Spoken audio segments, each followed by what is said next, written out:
കൂട്ടുകാരെ അസ്സലാമു അലൈക്കും. നമുക്കൊന്നൊരു അരിപ്പൊടി കൊണ്ടുള്ളൊരു പായസം ഉണ്ടാക്കാം. അതിനായിട്ട് കുറച്ച് ഞാൻ അരിപ്പൊടി ചലിച്ച് വെച്ചിട്ടുണ്ട്.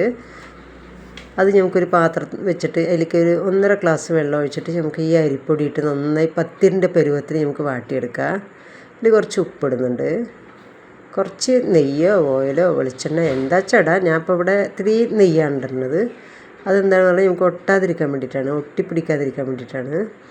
അത് കുഴക്കുമ്പോൾ നന്നായി ഒട്ടാതിരിക്കാൻ വേണ്ടിയിട്ട് ഞാൻ അങ്ങനെ ചെയ്യാണ്. ഇപ്പോൾ അരിപ്പൊടി ഇടുന്നുണ്ട് ഞാൻ.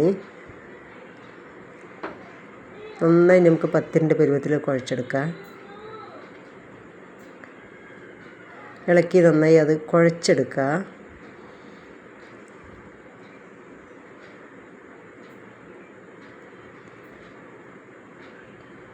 പിന്നെ ഞാൻ കുറച്ച് പാത്രത്തിൽ അരിപ്പൊടി ഇട്ടിട്ട് അത് ഞാൻ ഉരുട്ടി അതിലേക്ക് ഇടുന്നുണ്ട്. ഇതിന് പണ്ടുള്ള ഒരു പാലാക്കപ്പൊടി എന്ന് പറയുക, 27 രാവിലെയൊക്കെ വെക്കുന്നതാണ്. അത് നമുക്ക് കുറച്ച് ചെറിയ ഉരുളകളായിട്ട് ഒട്ടാതിരിക്കാൻ വേണ്ടിയിട്ടാണ് ഈ അരിപ്പൊടിയിലിടുന്നത്. ഞാൻ അങ്ങനെയാണ് ഉരുട്ടിയിടുന്നത്. പണ്ടുള്ള ഒരു 27 രാവിലെയൊക്കെ ഈ പാലാക്കപ്പൊടി പറഞ്ഞിട്ടുള്ള സംഭവം പായസമാണ് ഉണ്ടാക്കൽ. ഇതിൽ കുറച്ച് കടലപ്പരിപ്പ് ഇടും. ഞാൻ അതുപോലെയാണ് ഇപ്പോൾ ഇത് ചെയ്യുന്നത്. അതിനായിട്ട് 2 പാക്കറ്റ് പാൽ നമുക്ക് തിളപ്പിക്കാനായിട്ട് വെക്കാം. കൂടുതൽ വെക്കണവർക്ക് വെക്കാം കേട്ടോ. ഞാൻ ഇപ്പോൾ 2 പാക്കറ്റ് പാലിലാണ് വെക്കുന്നത്. ഇനിയിപ്പോൾ കുറച്ച് കടലപ്പരിപ്പ് കുതിർത്തതുണ്ട്, അത് നമുക്ക് വേവിക്കാനായിട്ട് വെച്ചിട്ടുണ്ട് അപ്പുറത്ത്.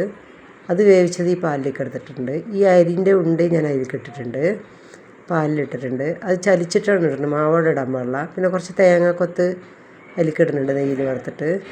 അതിനായിട്ട് കുറച്ച് പഞ്ചസാര ഞാൻ ഏലക്ക ഇട്ടിട്ടുണ്ട് കേട്ടോ. അത് ഇട്ടതിൽ കാണിച്ചിട്ടില്ല, ഇട്ടിട്ടുണ്ട്. പിന്നെ നമുക്ക് കുറച്ച് അണ്ടിപ്പരിപ്പ് മുന്തിരി അതിലേക്ക് ഇടാം. സംഭവം സെറ്റ്. ഉണ്ടാക്കാത്തവരുണ്ടെങ്കിൽ ഉണ്ടാക്കി നോക്കിട്ടാ. ബൈ.